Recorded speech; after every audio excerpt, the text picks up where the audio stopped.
Salam dan selamat pagi, selamat bertemu kembali kepada semua anak-anak tadi, dan juga selamat beribadah kepada semua jemaat yang ada di luar sana. Hari ini adalah diistiharkan dengan Hari Bapa. Dahulu saya ucapkan selamat Hari Bapa kepada semua Bapa yang ada di luar sana, dan khasnya kepada Helmon bersama keluarga. Melalui perkongsian ini, mengapa kita perlu Tuhan di dalam keluarga itu. Jadi apa yang harus kita pelajari dan harus kita terapkan dalam keluarga? Adanya Tuhan. Jadi puji Tuhan karena pagi hari ini satu perkongsian yang sangat sederhana yang saya akan bawakan. Dan pastinya perkongsian ini memberikan kita satu tips bagaimana keluarga kita yang mengutamakan Tuhan. Nah, pagi hari ini saya membawa satu bagian firman Tuhan dan juga satu tema firman Tuhan yang berjudul Tuhan di tengah-tengah keluarga. Mengapa kita perlu Tuhan dalam keluarga kita? Inilah yang harus saya kongsikan dan harus kita aplikasikan dalam keluarga kita masing-masing. Nah, dengan harapan bahwa perkongsian ini memberikan satu impact yang sederhana dalam keluarga untuk tetap setia, untuk tetap berharap dan membawa Tuhan itu di dalam keluarga masing-masing. Puji Tuhan. Nah, pagi hari ini saya membawa kita dalam satu bagian pembacaan firman Tuhan yang terambil di dalam 1 Tawarik bab yang ke-17 ayat yang ke-27. Bunyinya seperti ini. Kiranya engkau sekarang berkenan memberkati keluarga hambamu ini, supaya tetap ada di hadapanmu untuk selama-lamanya. Sebab apa yang engkau berkati, ya Tuhan, diberkati untuk selama-lamanya. Sekali lagi saya ulang baca. Kiranya engkau sekarang berkenaan memberkati keluarga hambamu ini, supaya tetap ada di tanganmu untuk selama-lamanya. Sebab apa yang engkau berkati, ya Tuhan, diberkati untuk selama-lamanya. Puji Tuhan. Satu pembacaan firman Tuhan yang sederhana. Dan mari kita belajar mengapa kita perlukan Tuhan di dalam keluarga. Nah, sebagai seorang bapak perlukan keluarga yang bahagia. Ini yang dirindukan oleh semua keluarga. Ini yang didambakan oleh semua keluarga. Ini yang diimpikan semua yang sudah bergelar berkeluarga. Nah, pagi hari ini di dalam ibadah keluarga saya dan juga kepada semua yang ada di rumah kediaman masing-masing dalam ibadah pagi hari ini, tentunya memberikan makanan rohani kepada keluarga masing-masing. Dan pagi hari ini juga saya kongsikan ini bukan sekadar dan setakat untuk keluarga saya, tetapi semua keluarga yang ada di luar sana. Saya mengharapkan berkat firman Tuhan ini juga dinikmati oleh semua keluarga orang-orang yang percaya kepada Tuhan. Nah, keluarga merupakan lembaga atau fenomenal dalam bahasa Indonesia, fenomenal dan universal. Di dalamnya terdapat anak-anak yang dipersiapkan untuk bertumbuh, keluarga adalah lembaga masyarakat paling kecil tetapi paling penting. Nah, saya selalu membawa firman Tuhan bahwa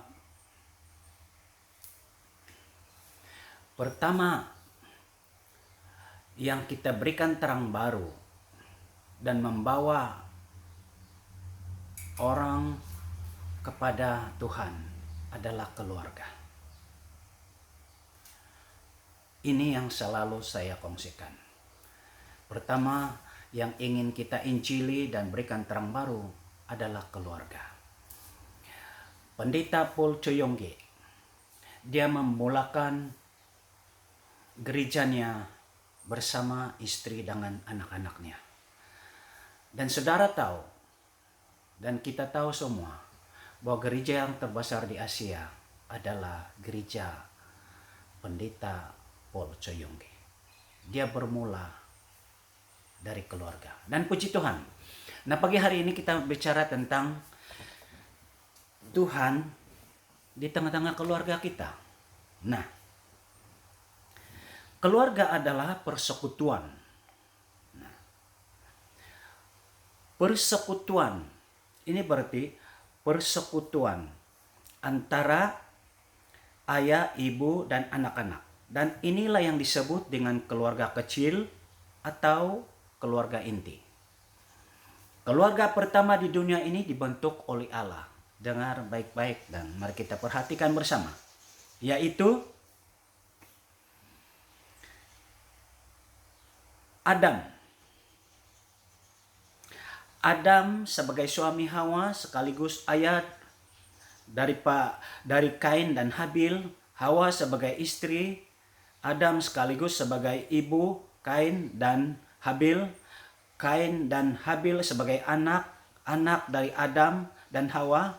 Dan inilah keluarga pertama yang dibentuk oleh Allah. Rujukan dalam Kejadian 1 ayat 27 hingga ayat yang ke-29. Dan inilah keluarga pertama yang dibentuk oleh Allah. Dan sehingga pada hari ini kita telah membentuk keluarga kita masing-masing atas dasar Allah itu sendiri. Puji Tuhan. Jadi satu persoalan kepada kita, mengapa Tuhan sangat penting di dalam keluarga? Mengapa Tuhan itu sangat penting dalam keluarga? Pertama, keluarga merupakan tempat untuk bertumbuh. Oke, ingat bertumbuh. Menyangkut tubuh, akal, budi, hubungan sosial, kasih, dan rohani. Manusia diciptakan menurut gambar Allah, sehingga mempunyai potensi untuk bertumbuh. Keluarga merupakan tempat memberi energi, perhatian, komitmen, kasih, dan lingkungan yang kondusif untuk bertumbuh dalam segala hal ke arah Tuhan Yesus Kristus. Puji Tuhan, inilah inti pati mengapa Tuhan sangat penting di dalam keluarga kita. Yang kedua, keluarga merupakan pusat atau center pengembangan semua aktiviti-aktiviti. Dalam keluarga setiap orang bebas mengembangkan karunia atau talenta dia. Di dalam keluarga, landasan kehidupan anak dibangun dan dikembangkan. Dan inilah satunya yang kita dapat kembangkan bakat dan karunia talenta kepada anak-anak. Itu sebabnya kita sangat penting Tuhan ada di dalam keluarga kita. Puji Tuhan. Yang ketiga, keluarga merupakan tempat yang aman. Tempat yang aman untuk berteduh saat ada badai kehidupan atau ada cabaran dalam kehidupan kita. Barangkali orang lain sering tidak memahami kesulitan yang kita rasakan. Itu adalah warna-warna kehidupan di dalam keluarga.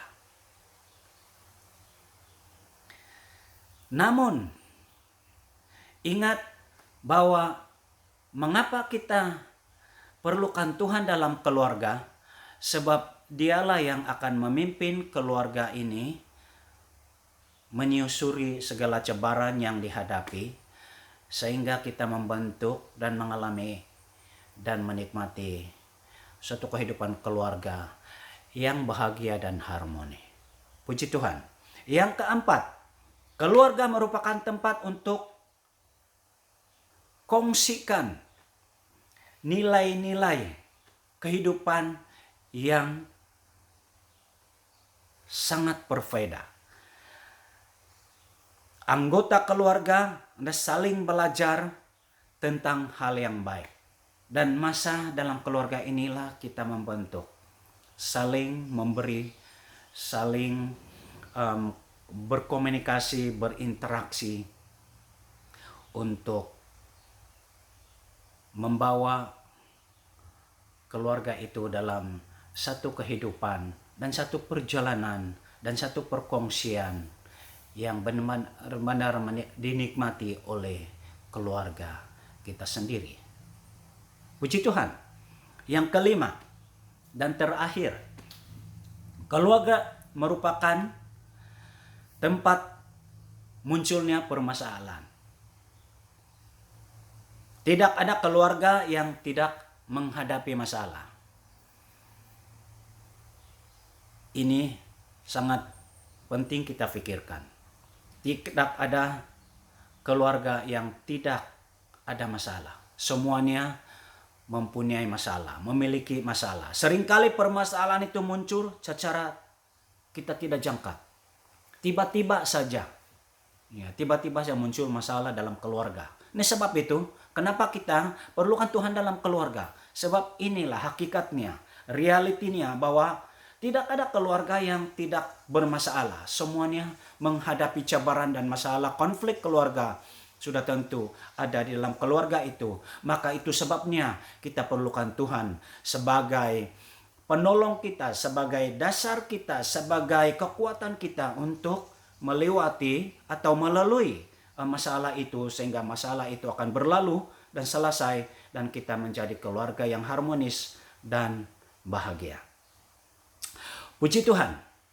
Karena misalnya hubungan suami istri, masalah yang dihadapi anak belasan tahun, dan masalah ekonomi. Namun keluarga yang membiarkan Kristus memerintah sebagai Tuhan atas hidup keluarga itu sendiri, pasti dapat menyelesaikan segala masalah yang dihadapi. Puji Tuhan.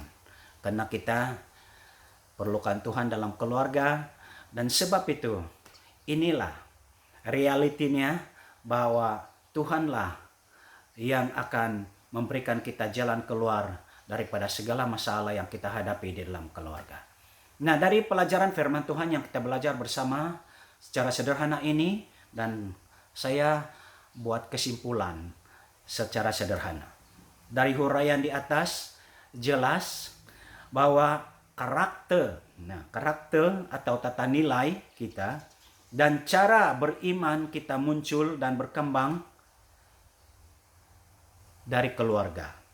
Tempat di mana kita dibesarkan dan bertumbuh. Dan inilah, saya teringat semasa saya masih kecil lagi. Saya mengenal Tuhan melalui sekolah minggu. Nah, salah satu bapak rohani saya yang sudah kembali ke surga yaitu Pastor Saban. Nah, saya ingat-ingat sedikit lagi, dialah dan istrinya Ibu Pastor Taina. Kalau tidak silap, dialah yang mendidik, mengajar saya pengenalan akan Kristus. Dan puji Tuhan sampai hari ini, saya ingat itu firman Tuhan, saya ingat bagaimana dia memperkenalkan Tuhan Yesus Kristus. Nah, sebab itu, dari keluarga ini dibesarkan dan bertumbuh. Selain dari itu, betapa pentingnya kehidupan keluarga yang sangat baik, yang sesuai dengan prinsip Alkitab. Dalam rujukan firman Tuhan 2 Timotius 3 ayat 16 dan 17. Syarat ini diperlukan untuk membentuk generasi yang berkarakter mulia sesuai dengan kehendak Allah. Puji Tuhan. Demikian perkongsian yang sederhana dan singkat ini dalam ibadah hari ini sempena dengan Hari Bapa. Salam. Puji Tuhan. Tuhan memberkati. Amin.